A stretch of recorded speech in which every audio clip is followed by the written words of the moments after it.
Unmani answers the question, how can I wake up to my true nature? Every experience will pass. So our theme, as we've already started to explore, is how to wake up to my true nature. And of course, this is a question from thought. How to? Thought wants step one, step two, a formula, a map to follow. And what we're talking about, what we're pointing to here, has got nothing to do with thought. It's not something that thought can do ever, although it may still try. And that trying is innocent, nothing wrong. So even if it's trying, it doesn't get in the way. Thought can never get in the way unless you believe it does. As soon as you believe that thought is a problem, it seems to become a problem. When you take thought seriously, to really be the one who causes issues and dramas, and the one that could get it or lose it, then it seems to be the truth.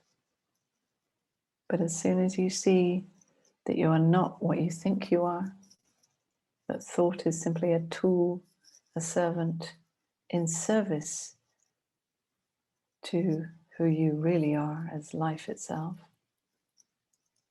then thought is free to say whatever it likes, to play whatever games it likes, to try to get it or think that you've lost it or whatever it wants to say. It's absolutely free to do that. But none of it ever means anything actually about who you are. So this is that distance or space that I was referring to at the beginning, where you start to see that the thinking is another phenomena. It's, just like the wall or the chair or a sensation in your foot. It's another phenomena that you're aware of. It has no more importance or value. And seeing that you are not what you think, this is the waking up, in fact, to who you are, to your true nature. It's nothing more than that, because simply in seeing that you're not your thinking, you're not who you thought you were, then the reality of who you actually are is obvious. It's simply here. It's nothing special. It's not a special experience. In fact, it's the background to every experience. So it's never something that the thinking can say, yes, now I've got it. This is the experience that I've been waiting for. The thinking will never be able to say, I've got it. I really want you to hear that. Because this is really the main issue on the spiritual path, that we're waiting for confirmation that I've got it, that I've arrived. And we're looking in our experience for proof of that. Do I always feel peaceful and calm? Well, I look in my experience and no. So obviously I haven't got it yet. Right? That's the usual conclusion. We're referring to my experience, my recent experience. We're looking back in time, and we're making that timeline mean something about me, who I am, and my status, my spiritual status, whether I'm an awakened person yet or not. I'm still a messed up person, fundamentally wrong or missing something. So then we are identifying with that belief that I've either got it or I'll never get it, or nearly got it, or whatever, wherever you place yourself on this imaginary timeline of the spiritual path. And any time you can stop and see that this is all thought playing a game, a wonderful game, nothing wrong with it, but it's a game.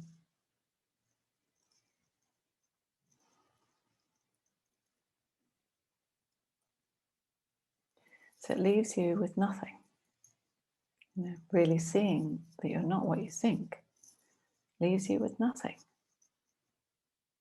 If you're not all the stories that you've believed in about yourself, if you're not your history, your relationships, your traumas, your achievements,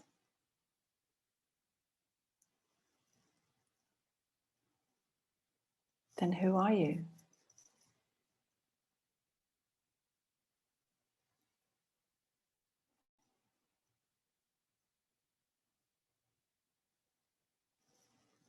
You're not even your body, because that would be perhaps the next thing that thought might say, well, okay, I'm not my stories, but I'm my body.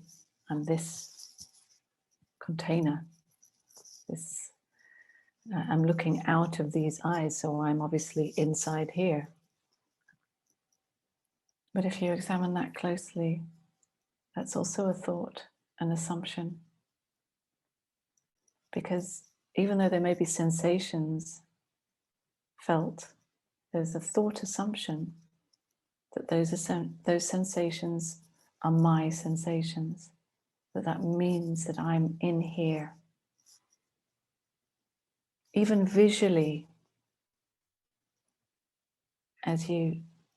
it seems to be that you're in here looking out of these eyes. Try to find the point that you are that is looking out. If you can find that one that is in here looking out.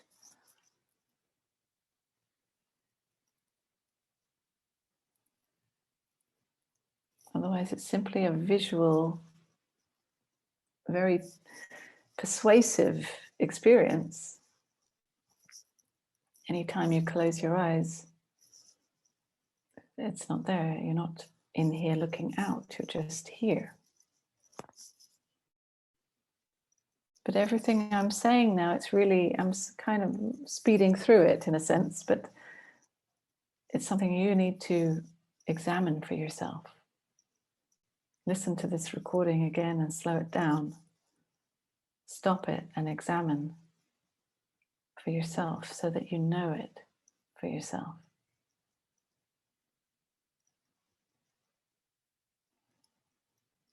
So that you can trust your own experience with this rather than just believing what I'm saying. Because if you just believe what I'm saying, then it's another concept to take on. Even if the concepts seem to be true, they're still concepts unless they're actually recognized in your direct experience. Love is who you really are. Love is freedom, love is truth, love is consciousness, it's you. You're not that old repertoire. There is nothing outside of love. There is only you. Everywhere you look, everything you touch, every experience